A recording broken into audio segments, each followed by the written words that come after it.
Excited to hear what they have to say today. So we've got both Laura and Stephen here. They're gonna walk us through the presentation and then make sure to stick around for the live Q&A at the end. But thank you everyone for being here, and thank you Stephen and Laura. All right, I'll take it over from here. Thank you so much for having us, and thank you to everyone who is joining our session. Today, we want to talk a little bit about how Recollective can help you set up your long-term communities to ensure that they're successful. So for those of you on the call who are not familiar, Recollective is a software platform for conducting online qualitative studies and fostering insight communities. Our company was founded in 1998, and we first launched the Recollective platform, which is our flagship product, in 2011. Since launch, Recollective has helped transform online community-based research, and we continue to expand the technology and innovate our platform in response to evolving customer needs and in ways that we can help move the industry forward. The platform is scalable to any device. It can be compatible with any operating system, and we provide a comprehensive toolkit that features asynchronous and real-time activities. In addition, Recollective is available in 25 different languages, and it helps support research initiatives across the globe. So, for those of you who do not know me, my name is Laura Polito, and I'm the VP of Research Services here at Recollective. Before joining the team, I worked on both the client and the supplier side of market research, specializing in conducting online projects and using various digital methods, including short-term and long-term communities. So within my role here at Recollective, I help provide guidance to brands and researchers to help them develop their best product solutions to help meet their needs using Recollective's innovative technology. So what we'd like to do today is to talk about how you can use Recollective's suite of innovative research tools to successfully run larger scale communities and help keep your participants engaged over the long term. So before we dive into the details, I think it's really important for us just to take a quick step back so we can provide some context surrounding what we mean by insight communities and also long term.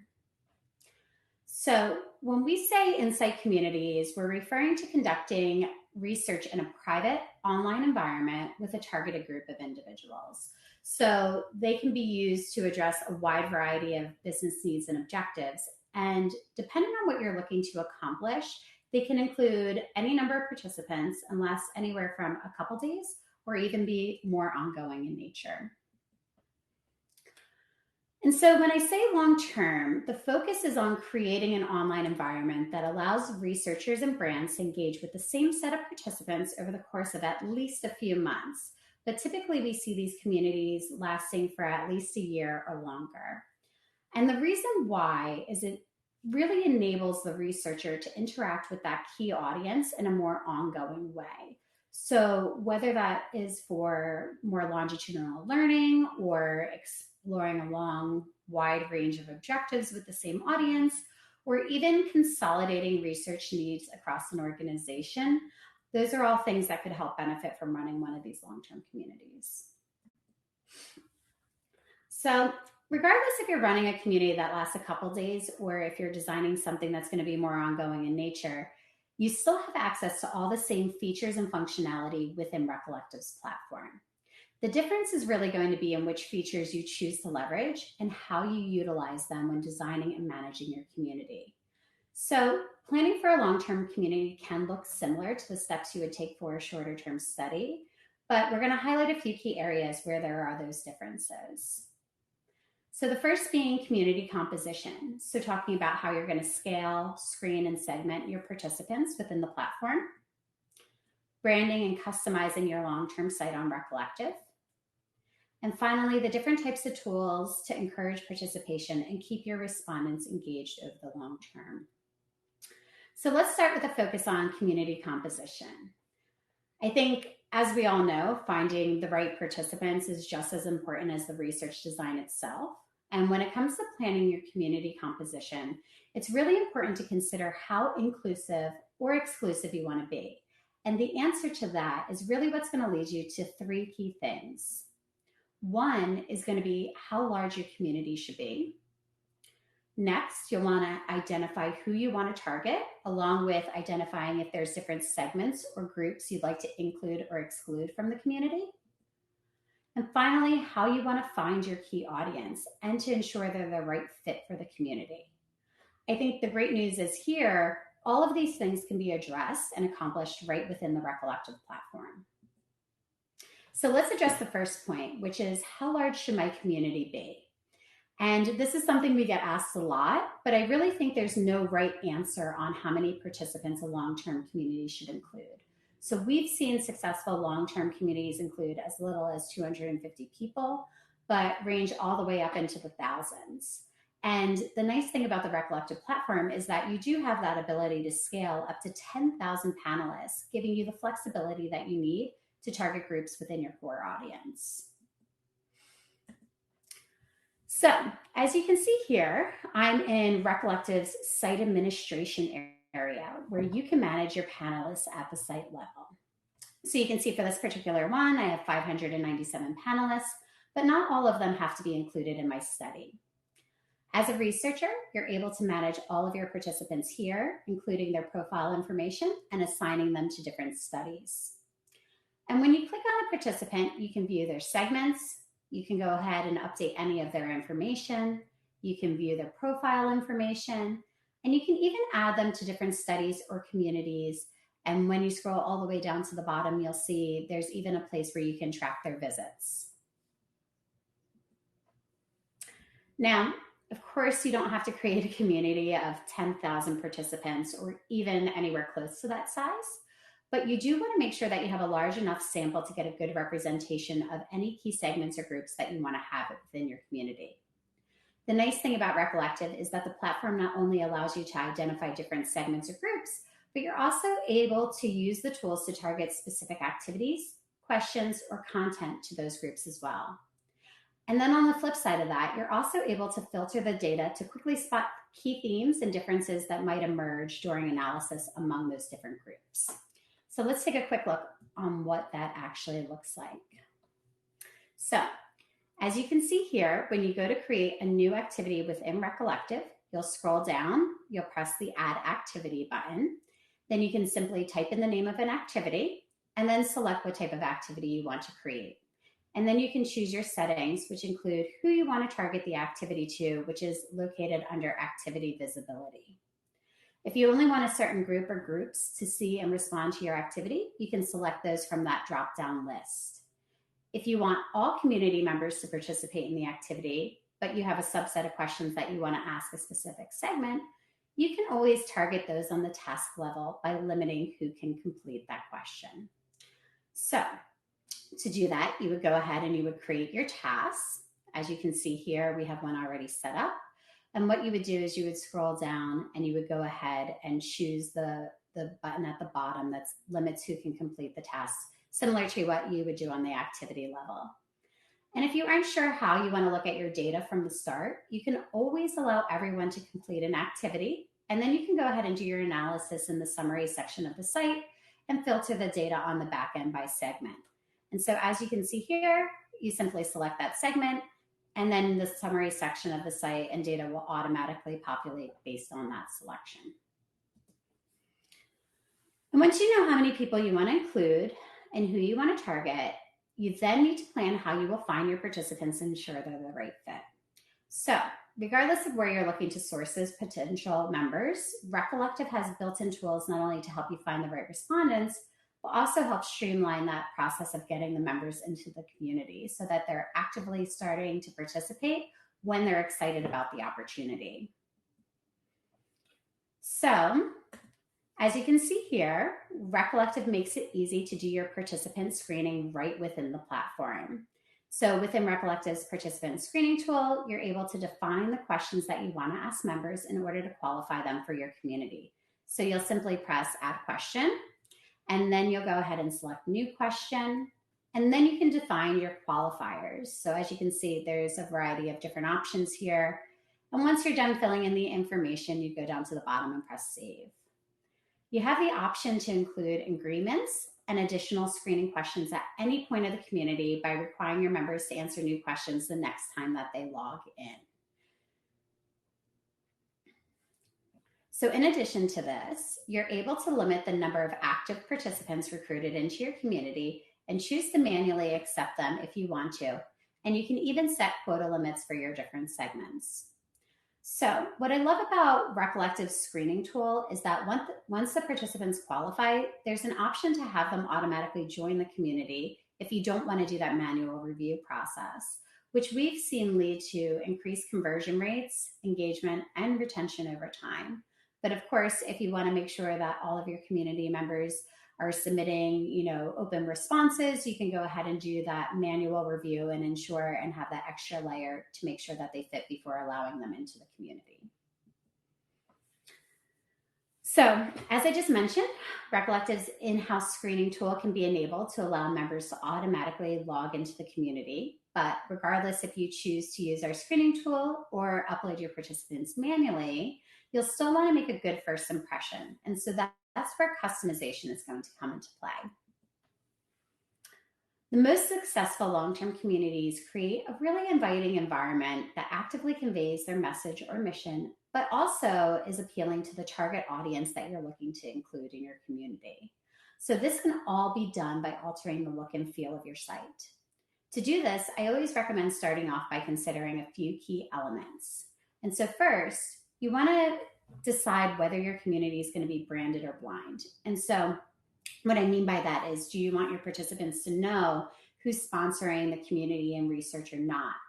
And this decision is really going to impact the rest of those design elements. So that's going to be how you choose to create your community name. You'll then want to design a community logo. You'll choose your color scheme and probably select different types of imagery that you want to include on your site as well. So as you can see here, there's two different homepage images, and it just showcases how you can make a unique environment all within the site. Recollective has a whole creative library that shows various different themed sites and different ways that you can design your own community. And so that's something that if you were interested in checking out, you could always request a demo site from one of our sales team members, and you'll be able to have access to those different designs. Now, when it comes to updating the look and feel of your community itself, everything can be done right on the site. Again, you can do this by heading to the site administration area, or go over to settings, and then you'll scroll down to the site appearance section. So within there, that's where you can go ahead and change your site logo. There's the spot right here where you can change the different colors in your color scheme. And then there's the ability to go ahead and change your site background and more. From there, you can move on to creating content that's specific to your community. So the focus is to really create a community environment that you'd want to participate in yourself. And so something that sparks engagement and collaboration so that participants are really excited the first time they join and they want to keep coming back over the long term. And so as part of this, you'll really want to customize your homepage because this is the first place that your participants are going to land and really functions as that central hub of the community. So it's a place to share content. You can display different types of information and news. You can even drive participants to different activities all within the site. And so as a best practice, I think it's important to make sure that this is visually appealing and contains all of that information that your members need to know. So I always think back to as if I was participating in this community, what information do I need or would I be looking for? What kind of questions would I be asking? And that's something as a researcher to anticipate and include so you're not getting all of those one-off questions from your members. So another nice thing to do is include some of these things that are listed here, spotlights and feedback loops, the schedule, welcome message, but there's so many different things that you can include on your homepage to make it customized for your needs. And so here you can see that the homepage is really easy to customize. And so you just want to click the edit page, then you go to page layout, and then you can easily change that background that I just mentioned. We have some plain ones. You could do it based on your theme color, the site background that you updated in that site admin area, or you can even create custom backgrounds with any images that you want. We also have a default template you can use to build into your site. And you can also create your own custom layouts by adding different cards. And so you would click add card, and then there's a variety of different types to choose from. So you can anything from a message, there's pictures, there's more interactive cards that could highlight recent visitors or leaderboards. You can even drive participants to different activities and discussions on the site. So once you choose and edit your cards, you can then rearrange them on the homepage by simply dragging and dropping them into place. So you can see, scrolling around, and that can be done at any time. And finally, let's take a look at the tools that you have at your disposal in Recollective to keep your participants engaged throughout the community. One of the key differences between those shorter term projects that I mentioned earlier and long term communities is how research activities are designed and fielded. So, long term communities tend to have activities designed through a different lens because there needs to be this balance between keeping members engaged enough to continue over the long term while also answering those pressing business questions, but all without overwhelming them so much that they drop out. And that's a really hard balance to strike. But a great way of doing this is by creating more of an equal balance between those research driven activities with more engagement type content. And so Recollective has two key areas of the site that the research team can utilize when designing their program. And so there's the activities section, but then there's also the discussions area of the site. We also have tools that help encourage socialization and motivate members, which we'll also touch on in just a moment. So first I want to focus on activities because this is the main area of the site that you're going to engage with your members for research-driven initiatives. Although the activity section can also be used for engagement and socialization as well. When designing your activities for long-term communities, you'll want to keep things short. And I always say, make it easy for someone to participate. If it's quick, if it's to the point, it's less of a time commitment and people will be more willing to share their responses. I think on the flip side of that, researchers also tend to underestimate the amount of data that they're going to receive from larger scale communities. And that can take a lot of time to go through and uncover those insights that you need, unless you design your activities with that analysis in mind. And so similarly, I also recommend varying the different task types. We call them tasks, they're questions, and have a lot that have built-in analysis tools that you could go ahead and leverage. So that's something I refer to as qualitative at scale, meaning you still want to uncover the why, but you also need a quick way to identify themes with a large base size of participants. So if you leverage a task or a question type that is quant forward, you can quickly spot those themes with the chart outputs that are built into the platform, and then you can actually use them and drill down to uncover the why. And one of the main benefits of joining a research community for members is being able to interact and socialize with a group of like-minded individuals or with members who share similar interests. And because of this, the discussions area tends to be one of the most active parts of the community sites. It's great for members because they can talk to other participants and potentially start their own threads or just share their thoughts on a variety of topics. They also serve as a great way of keeping members coming back to the community and interacting with each other in between potential research opportunities. So when creating a discussions area of the site, we recommend making it as organized as possible so members know where to go and how they can contribute. And so Recollective makes it really easy for the researcher to create custom categories to separate those research-focused discussions from things that are meant for engagement, and also create other areas to help direct or filter conversations, including designated areas for member-driven topics. So as you can see here, this is an example of the discussions area that uses different categories. You can see there's areas for research, tips, suggestions, and even sections for members to start their own topics. And so when you click in a category, you'll see all the threads associated with that topic. And it's easy for the participants to click into any topic and then add their reply. So you can see they can add text, videos, pictures, or even add files. They can also read through other participants' responses, and then they can comment, like or dislike the different comments from other members. And then if you scroll back up to the top, there's also the ability to follow topics if you're interested. As a moderator or participant, you also have the ability to view the conversation through a word cloud, which makes it easier to analyze the discussions, especially in communities that have a large number of participants. And then participants can also start their own threads to bring up topics of their own interest and engage with the wider community. So you can see, similar to the researcher, they can define the subject, choose categories, and they can go ahead and post, and they can add videos or pictures or files or whatever they would like. So there's also another interesting way that you can use discussion boards, and that's for innovation or ideation with your participants. So in this example, we created a whole category for co-creating with your participants. And this example is focused on designing new outdoor gear.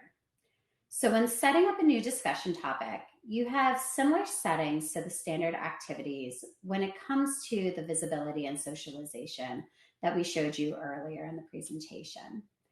But with discussions, you can also go ahead and you can feature the topic in a topic list. You can also announce it in other areas of the site, or you can follow to be notified of new posts. And when using the boards for ideation, there's features that allow you to alter the scheduling of the topic to choose the start dates.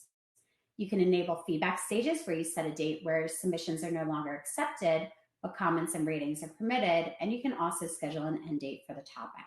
So the nice thing is we see researchers using this a lot for innovation. And then you can also take the ideas that are generated here and feed them back into the community and other areas if you wanted to do, say, an independent evaluation as well.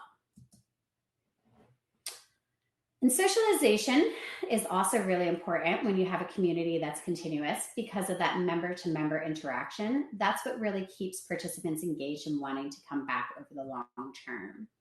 And so Recollective allows you to socialize activities and discussions in a variety of different ways, depending on how you want participants to interact with each other and the research team.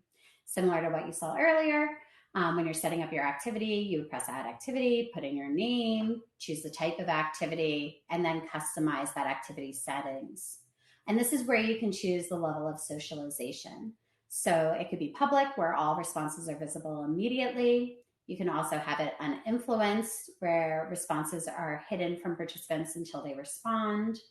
Or you can have it private, so responses can only be seen by the moderator and are not shared with other participants. And when socializing, like you just saw, you can allow the participants to interact with each other through comments, with liking and disliking others' contributions as well. And finally, the last thing I want to touch on briefly is this idea of gamification. So regardless of how you decide to incentivize your participants, Recollective has a few features to help encourage participation if you choose to use them, including a built-in point system.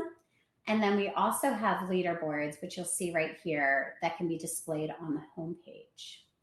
And so if you want to leverage points or a leaderboard in the community, all you would have to do is scroll back up and go into the admin area. You would click on study settings, and then you would go ahead and you would click on points. And then points can be tied to almost every action a participant takes within Recollective, including activities, activity feedback, discussions, and even more general actions. So things like adding a profile photo or visiting the community. And so these points can be used if you're just tracking different levels of participation. You can have different levels and badges here. So you can see you can designate the different names, you can show status, you can customize to have them be as many levels as you want. And again, you can have all of that displayed right on the homepage. Now, of course, there's a lot of other features within the platform that can be used to help you create an engaging community. And we have a lot of resources on the topic that we would be happy to share after this session if you want to reach out. But I'd say let's go ahead and see if we have some time to answer any questions. I think we have about maybe 5 minutes left. Awesome. Well, thank you so much, Laura. It was a super informative presentation. So to kind of get started here, Stephen, I'm going to direct this one to you. What's the ballpark price for a research community? Yeah, it's a great question. Answering it from a software perspective, it's actually not that expensive to get started. On a very small size, the very smallest communities that we've seen run, those can be in the kind of $10,000 to $20,000 range. Typical ones are in the 20 to 40, and then obviously the bigger ones can be up from there. But it's certainly not something that should break the bank. Awesome. And this one came in from Seth. I'll direct this to either of you. And I know we kind of touched on this in the chat, but wondering if either of you could speak to, can Recollective create an advisory board type of community from individuals that a B2B client has? That is, the client would provide the individuals to be part of the community. Do you want me to handle that, Stephen, or do you want to answer? Go ahead. Yeah, there's an example I can give of a customer that we're just starting with as well. So, but if you want to start. No, that's fine. Yeah, you can create an advisory panel of anyone that you would be looking to recruit. It would just be a matter of where you're looking to source those participants from. So whether it's B2B or C2B, either or, that's perfectly fine. I'd love to hear the example you have, Stephen. Yes, it's a large tech company. Just signed with us, looking to do an advisory board. And essentially Recollective, all of those tools that Laura showed, particularly for screening, are excellent to work with customer lists, because you can take that very large group of potentially end client, end customers, put them through screening, segment them really quickly, get them into a panel at the back end of Recollective. And then, as Laura pointed out, you can pull just the ones that you need based on certain quarters into the communities, and then keep that community alive and refreshed by pulling more people from that list, updating the lists in Recollective with direct connections to either panel or kind of databases that your end client has got, or just uploading with simple spreadsheets as well. So there's a ton of tools that actually make that a really easy thing to do. And then once you have them into the community, all of those features around engaging them make it really simple to run an advisory council. It really comes down to the research design at that point. Awesome. And kind of looping back to the fees, I got a question from Oliver. It says, is panelist recruitment included with the fees? Those numbers that I just threw out earlier, those were software only, Oliver, not for recruitment. The recruitment, I mean, it depends obviously who you're trying to reach. So it's a really hard one to answer. Laura, I don't know if you've got any more insights on typical costs. Yeah, sure. So if you're using the screening tool and you're using a list, and you're doing the screening yourself, there wouldn't be any costs that are associated with that. The screening tool is all included in the price of the platform that Stephen mentioned. If you need somewhere to source additional participants, we have some partners that we work with that we'd be happy to connect you with, and they would provide separate fees and along with the services that they would be able to deliver. But if it's something that you're interested in doing yourself and you have those lists, it's really easy to be able to screen right within the tool. Awesome. And could either of you touch on how often are activities set for participants to work on during the long-term community? Yeah, that's a really great question. That goes back to kind of that balance that I was speaking about earlier. And, you want to make sure that you're giving people enough to do, but also not overwhelming them. And so I would say, what's really important is getting with your stakeholders. If you're running this with, in-house, or if you're working with an agency, making sure everyone's aligned on what's coming up in the pipeline, and maybe spacing it out. So maybe there's something that happens every single week or every other week. And I would say, you want to engage with people at least monthly, but if you can give them at least something for research and something for engagement, that's a good kind of minimum you want to go with. But I wouldn't touch base with them multiple times a week, because that can be a little intrusive. But if you're doing something on a weekly basis, I think that works out really well. Yeah, and kind of going off of those long-term communities, do research communities tend to continue for multiple years, or what's the average lifespan there? Yeah, so we've seen a trend with people starting with pop-up communities where they want to get their feet wet, see if they have the resources to manage them in-house, and do a trial with maybe 3 months with some specific objectives in mind. And then we see a lot of people, once they understand and get that cadence of what works well with their members, then going ahead and extending them out longer. We do have customers that have been doing this, maybe using other technologies or with other partners in the past that have had some experience, that are ready to jump in and start with a yearly commitment. Some even do 3 to 5 year contracts too, but a lot of people design them without an end date in mind.